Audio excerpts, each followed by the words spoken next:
handicappers, they're all in the know.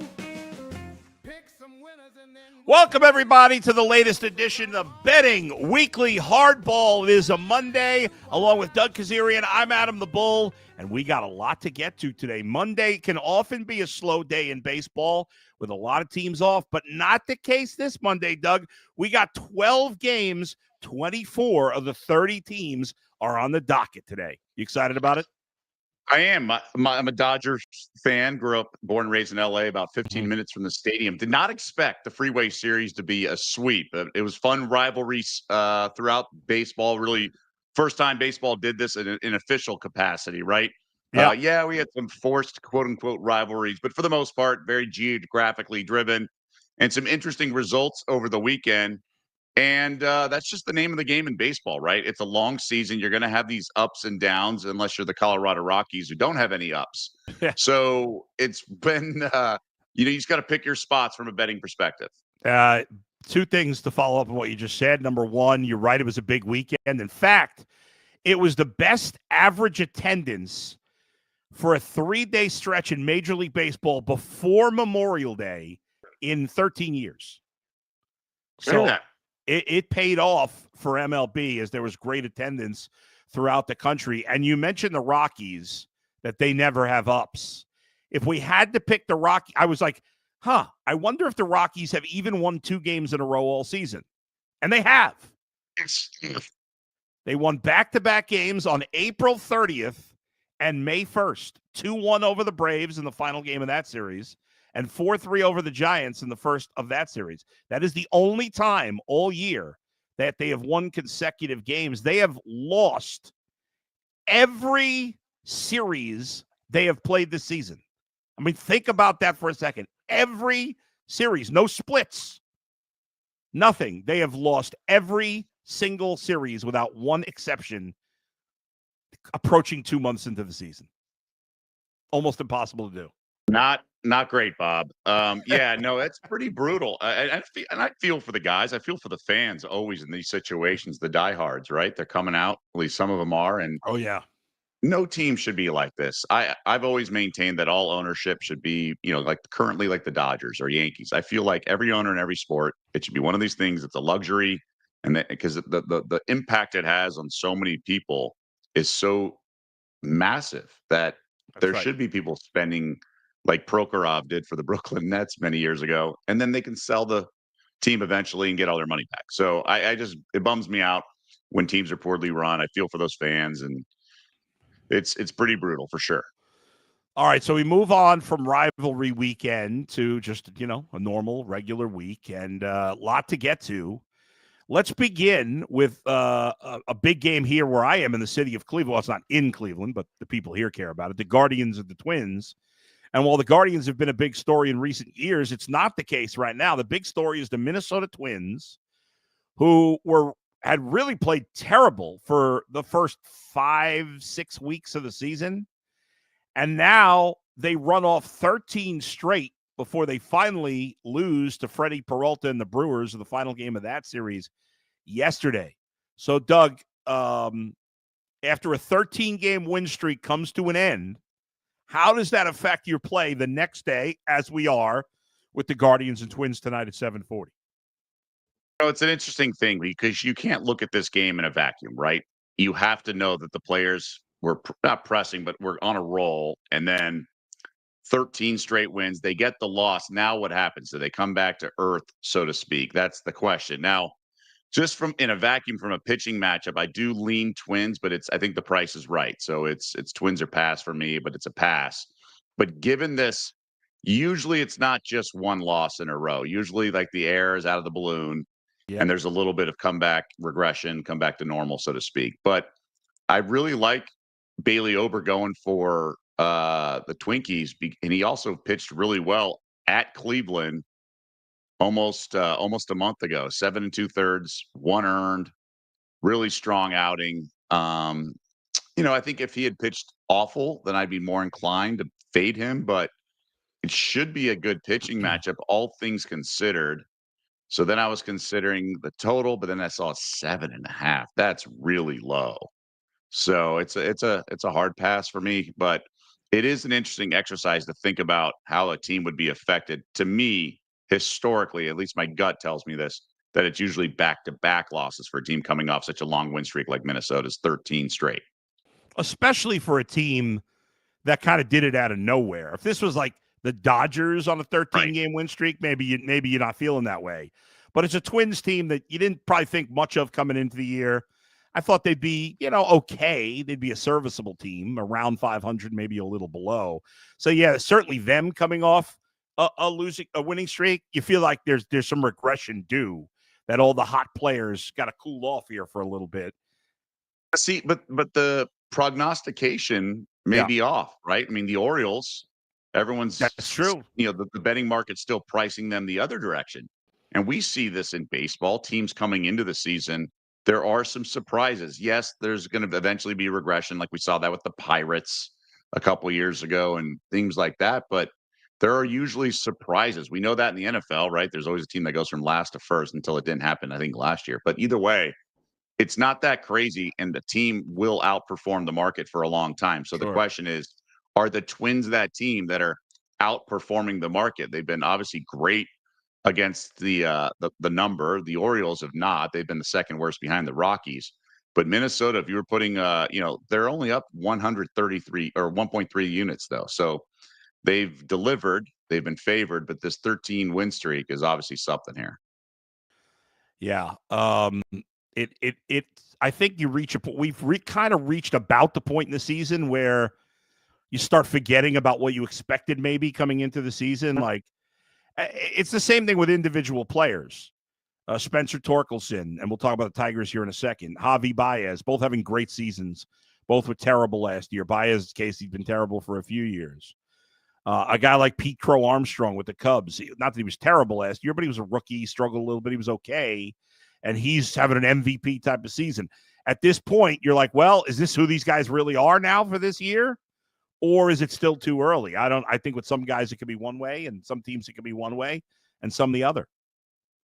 And that's when you can get value in the futures market, right? Yeah. It's because, let's just say, I'm trying to think of the best way to put it. Let's just say some guy is just hitting out of his mind, right? In the American League, like Judge wasn't.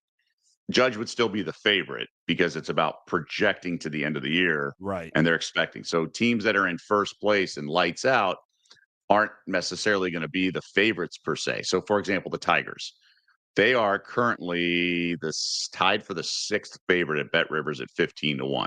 Yeah. Obviously, that number's come down since their strong start, but they have the best record in baseball, but they're not the shortest odds to win it all, right? It's about what's remaining this year. And even in the American League, the Yankees have shorter odds and the Tigers have the second. So it's about your path and how many remaining games you have and what's projected in your sort of performance on that route. Yeah. And to your point, the Braves are tied for the third best odds, even though they're just a game over 500. They got off to that terrible start. They've played better, but they're 4 games out of a wild card, 5 games out of the division. And yet they're tied for the third favorite because at Bet Rivers, we believe that the Braves are still more likely than not to make the playoffs. What you've done to this point factors in, but it's like when we talked about Max Fried, right? He was lights out to start the year, blah, blah, blah. He's only the second favorite, not the favorite, because Skubal was still pitching well. And then he's much more in the eyes of the odds makers and betting market, more reliable to sustain that type of performance the rest of the year. Now, if this were late August, right, where there's already accumulation of all the stats from this year, then that's a very different situation, right? Absolutely. All right. We mentioned the Tigers. We're going to get to them in a second. We will also get to the Orioles, who you referenced earlier, too. Right now, I want to tell you, give you a little info here at Bet Rivers. And if you're not using the Bet Rivers app, you're missing out. Make sure you sign up for the newsletter at betweeklystudios.com for weekly betting tips and the entire newsletter. And, you get a little more on top of what you're already getting from all these great shows here at Bet Rivers. So check out betweeklystudios.com for weekly betting tips and the entire newsletter. Doug, let's talk about the Tigers and Cardinals. Just got word here in the last hour.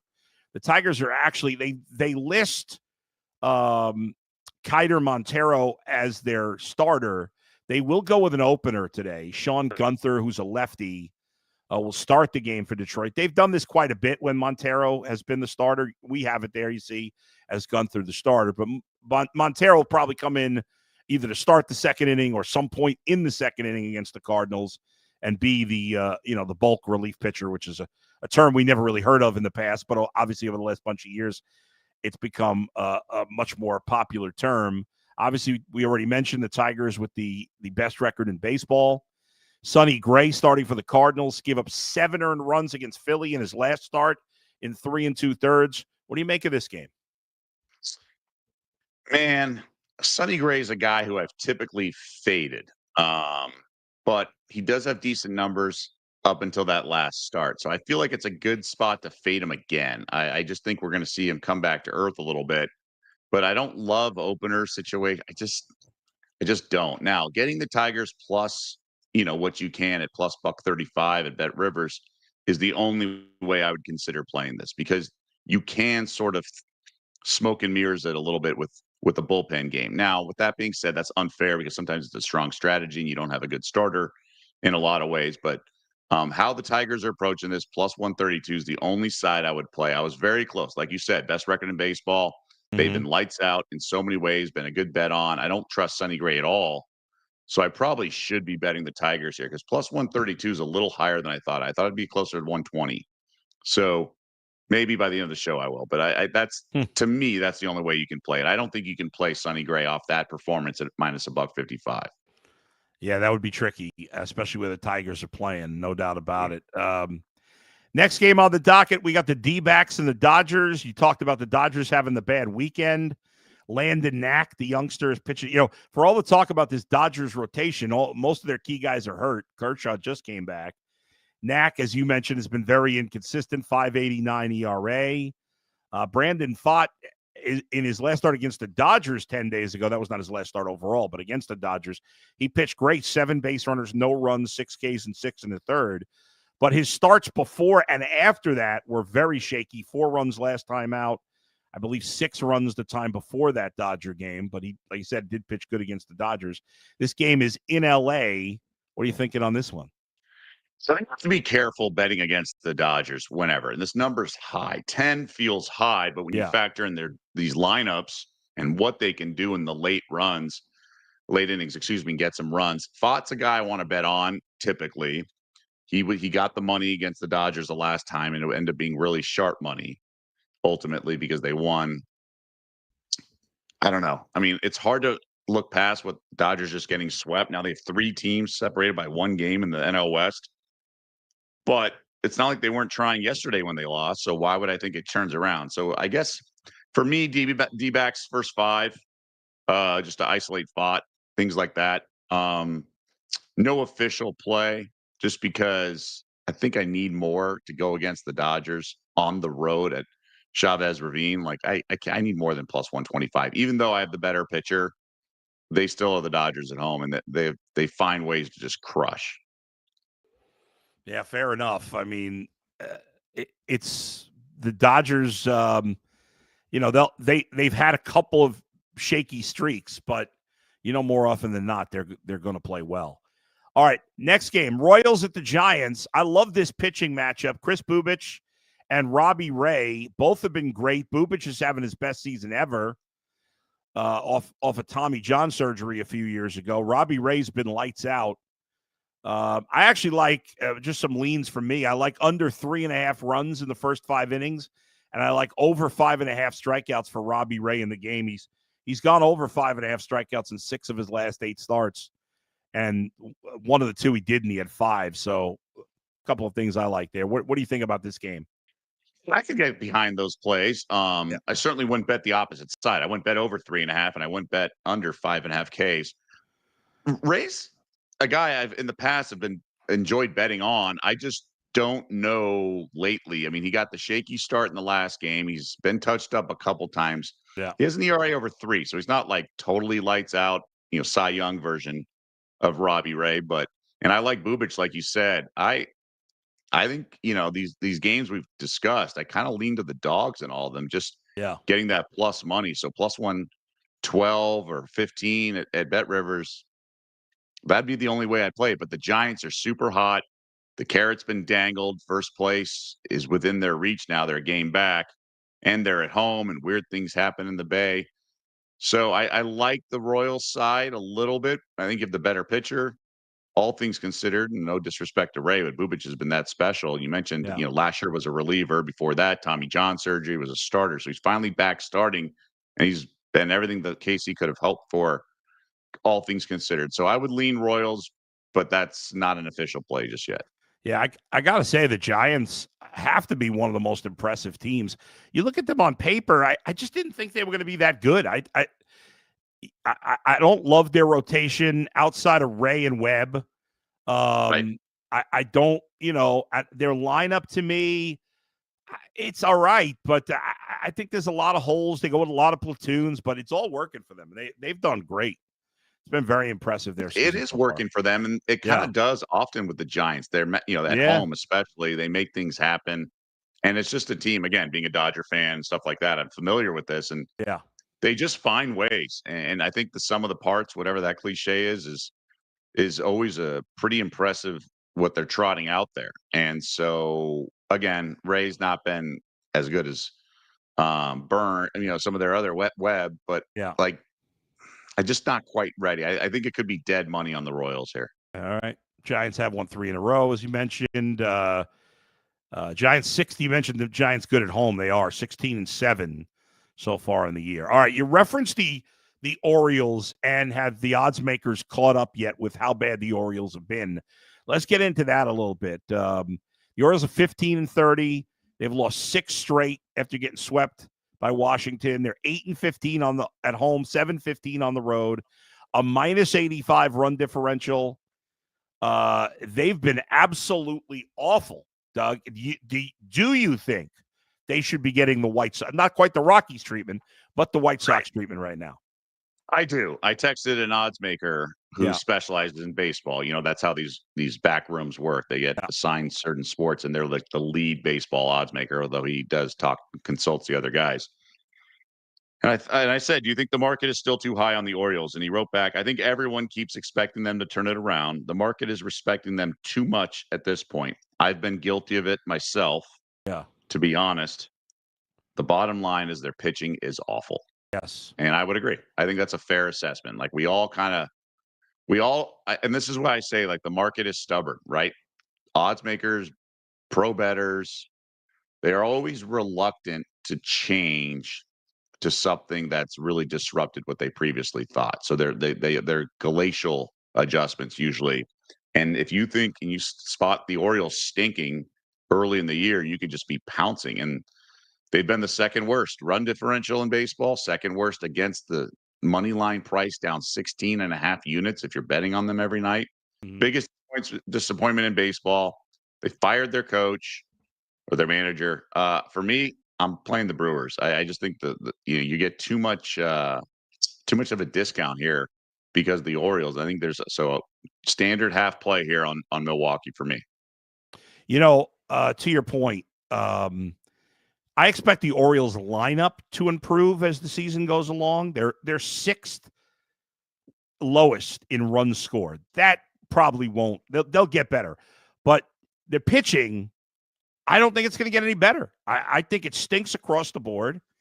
I don't think there's any hope in sight really for their pitching. They didn't spend any money on their pitching, and they've had injuries, and young guys, when given the opportunity, have not come through. So I think it's going to be hard for them to turn it around.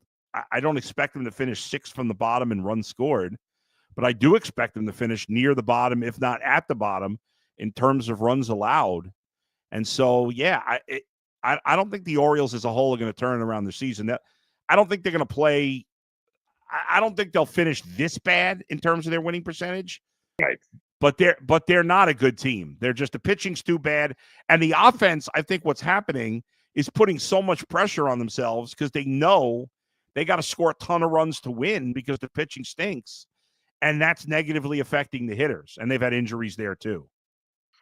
And it's just expectations, right? Baltimore had some expectations last year, but for the most part, they snuck up on a lot of people. And then this year, the hype and got a little too much, at least so far. Obviously, they can right the ship like you alluded to. But this happens a lot. life isn't clean. It's not a straight line.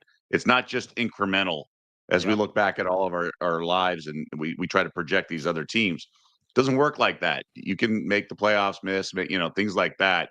And so while I believe in the future of this organization, it's just not a clean incremental sort of trajectory that you can just bank on. So I actually think the Orioles will struggle most of the year. They're not going to be this bad in terms of their win percentage, but they're not making a run. The pitching's too bad.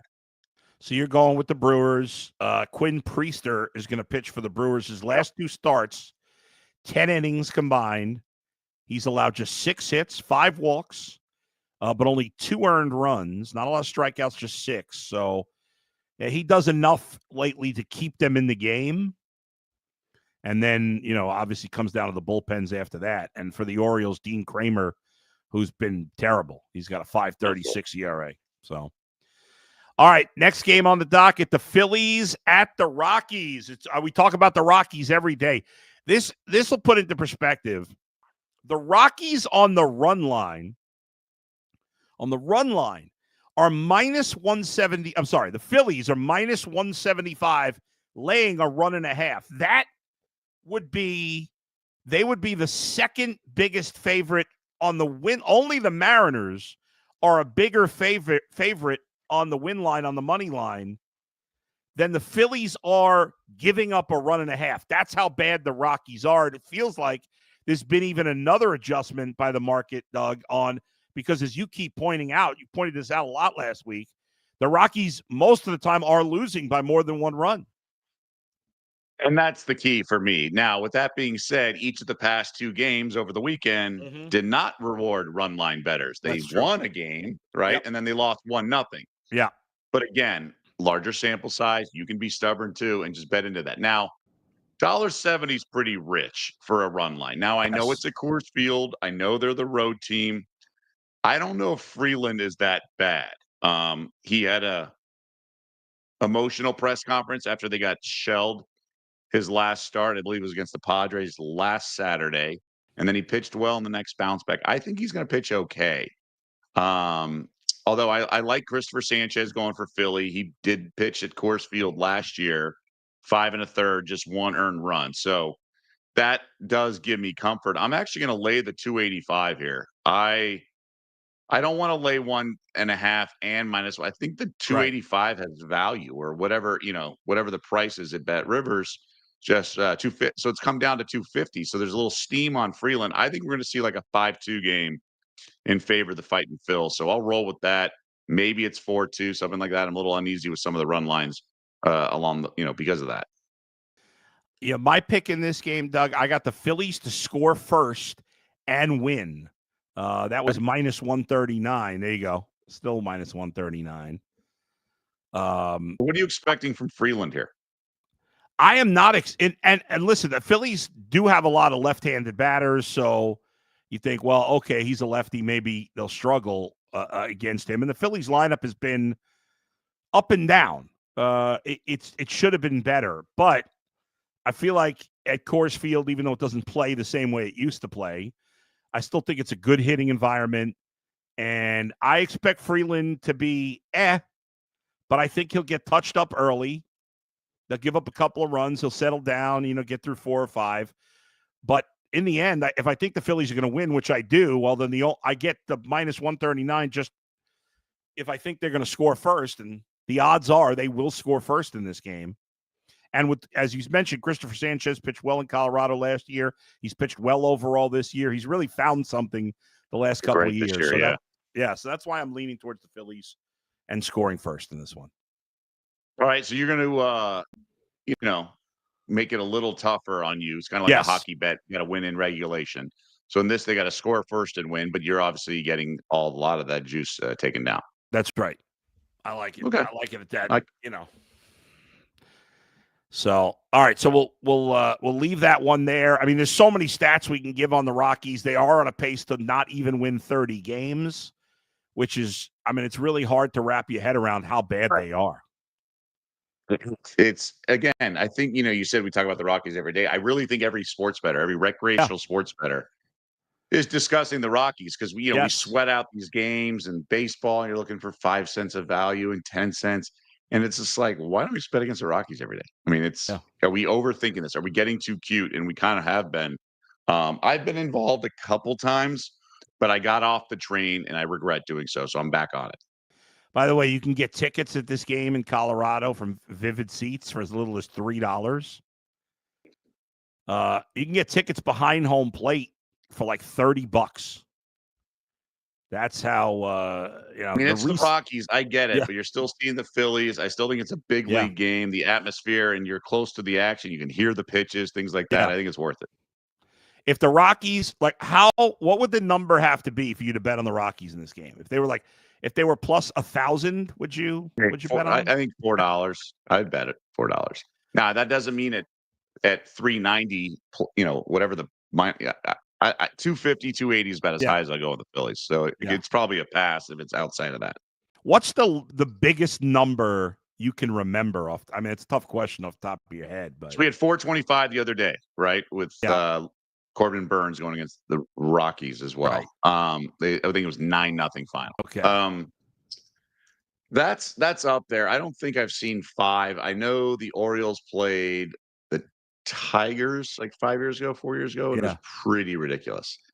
And the dog won, I think. I think the Orioles won. I'm trying to remember. Yeah. 425s, 450. That's about as high as they'll go. I think I remember some real big 400 numbers with like Kershaw in his prime pitching against bad teams. When you get the super elite pitcher, the Hall of Fame pitcher in his prime against a terrible team. I mean, it'd be interesting to see. I can't remember now if they've played them, but like Skubal against the Rockies, or what's that? Skubal against the Rockies in Detroit. Max Fried against the Rockies at Yankee Stadium. I don't know. We've seen some hefty prices by some of these teams. Like I said, Webb was 425 last week, or it was a Diamondback. I can't remember who it was, but something like that. And it was just a complete mismatch. All right, next game I want to hit on, the Mets at the Red Sox tonight. Mets lost 2 out of 3 to the Yankees over the weekend. Kodai Senga is pitching for the Mets tonight, Doug. He's got a 1.02 ERA. I feel like nobody is talking about him at all. That is crazy.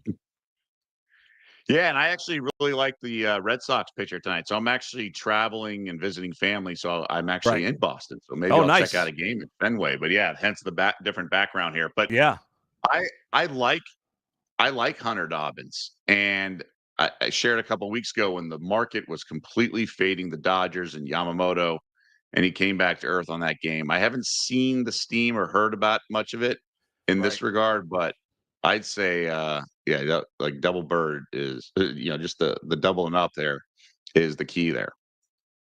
Very with rare both pitchers there. Right. Yeah. Very rare stat for Kodai Senga for the Mets, by the way. He has a higher whip than he has an ERA. That's remarkable. Yeah. I don't think I've ever heard that. Yeah, for those who don't know, whip is walks and hits divided by innings pitched. A very good whip is like, an all-star whip is like 0.90. I think somebody's Less got than one. Fantastic. Yeah. He's got a 117, which is not bad. It's not amazing, but his ERA is 102. Usually with a 102 ERA, you'd think his whip would be under 1. I know there's some pitcher going today who's got a whip of like 0.78, and now, of course, I'm drawing a blank on who it was. But Senga's been very, very good this year. And so Dobbins got touched up in the last game. I think I was on the Nerfy. It did not get there. So, I mean, the no-run first inning is actually pretty enticing, all things considered. Under a half run in the first innings, minus 103. So that's something that I have because I love Senga, and I like this Dobbins guy. I just like how he gets out of jams. I said that last time, but he did get touched up against the Tigers. I don't know, wonder if it's a Fenway issue, and so that's why I'm off of it. But I thought about a Nerfy. I thought about some other things involving this pitcher's duel. All right. So are you gonna go for the Nerfy? No, passing. But it did come to my mind, and I had to flush it out. So is what do we call a 1-run first inning or an Orphy? Yes, run first inning, Yerfy. Oh, Yerfy. I'm gonna take I think I'm going to take the Yerfie Okay. in the Cubs Marlins game today. I don't like either pitcher. Over a half run, minus 107. And the Cubs score a lot in the first inning, and the Cubs give up some runs in the first inning. And so I'm going to take the Yerfie in that one. Okay. First game on the docket. Yeah. First game on the card.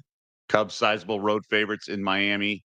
Yeah. But you're going Yerfie. Yeah. In the first inning. Yeah. Yes. So we shall see. All right. Not only is there a lot of baseball going on, but the NBA, we are now down to the Final Four, Doug, and Betting Weekly Fast Break is coming on in about 30 minutes. What do you got going on there tonight? Plus, the WNBA has started now. There's already controversy. We got fights between the Fever and the Sky. Everything's happening in the WNBA. What's going on? Yeah, productive and profitable for first opening weekend in the W. I was all over a Caitlin Clark prop. I also had some good plays that got there as well in ATS. So we're going to try to stay hot. I have another prop tonight involving Paige Beckers. So we'll get involved in that. But like you said, it's another new show here on the Bet Rivers Network. And under the Betting Weekly umbrella, it's Betting Weekly Fast Break, 3 p.m. Eastern, noon Pacific, every single weekday. And obviously Hardball, which you're watching right now, 2 p.m. Eastern, 11 a.m. Pacific, Monday through Friday. So fun to have these shows. We have great guests coming up, things like that. And it's just like a healthy situation. So no NBA games tonight, no playoffs start, but we'll break down the one WNBA game, but then also look ahead to all the series prices. So that's key. And Albert and Wynn, Analytics Capper, is going to be joining us. Sounds good. Speaking of prop bets, I want to tell you about this. Tear into the action with Bet Rivers prop packs. Place a same game parlay of at least $10 on any MLB game to receive a prop pack, which can win you boosts and bonus credits. If the target score on your prop pack card hits during the game, you win the prize indicated on the card. Head to the Bet Rivers app now or betrivers.com to tear into the action. So make sure you do that. We've got people watching us right now. We've got some questions in the comments. So let's see. Rob says Robbie Ray is 6-0 this season. Any thoughts on him to record a win at plus 275? We talked about Robbie Ray earlier. What do you think, Doug? Would you like I alluded to, I was a little turned off by his last performance, but guys like this are so reliable. He should actually bounce back. It's a very good question because you mentioned the Phillies earlier at Coors Field, score first and win. Nice payout. This is plus 275 for Robbie Ray to control things and then his bullpen to hold it. That's, I think, a profitable sort of occurrence, but there's also variance in these types of things. And obviously we know the nuances of in case there's a pitcher not recording a win. Yeah, and that happens far too often. The win is about the team more than it is about the pitcher most of the time. Also, Analytics Capper, referencing the conversation we had about huge numbers, says the 2019 had at least 3 or 4 games. The 2019 Astros had at least 3 to 4 games where they were minus 500 on the money line. He claims that was obviously a very good team.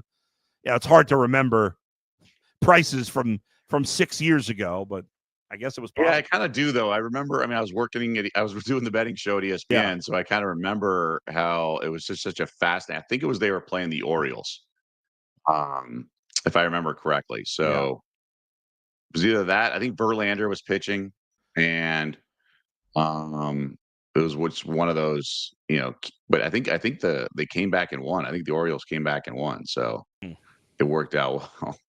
But yeah, no, we'll get those prices every once in a while. Right.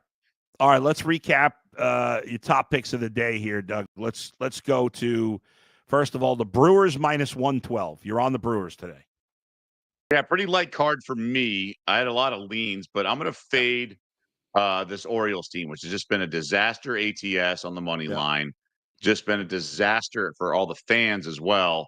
I just think there's going to be value fading this Orioles team because the market is still respecting them too much. So I feel like there's good value on the dog there. And the second official, the slight favorite, minus 115. Right. The second official pick is a lot more than a slight favorite.